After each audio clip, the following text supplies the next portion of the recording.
我叫祖碧妍，虽然平时工作很忙，但是作为一个97年的女生，我也会注意自己的形象。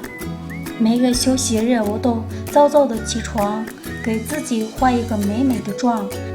我觉得每天把自己打扮一下，是犒劳自己最好的方式。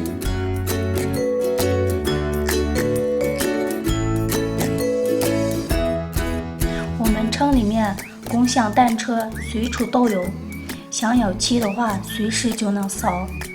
骑着自行车，我可以去我想去的地方，看看我们新疆的风景。新疆夏天的风非常的凉爽，骑自行车会感觉很舒服。逛商场、看衣服、吃火锅、喝饮料，这些都是正常操作。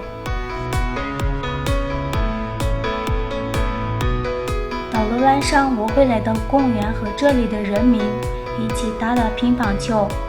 每天适量的运动有益身心健康，和他们比起来，我的技术也不差。这里夜市小吃的种类也很多，城市的烟火气息很强，非常热闹，人们都很喜欢来这里。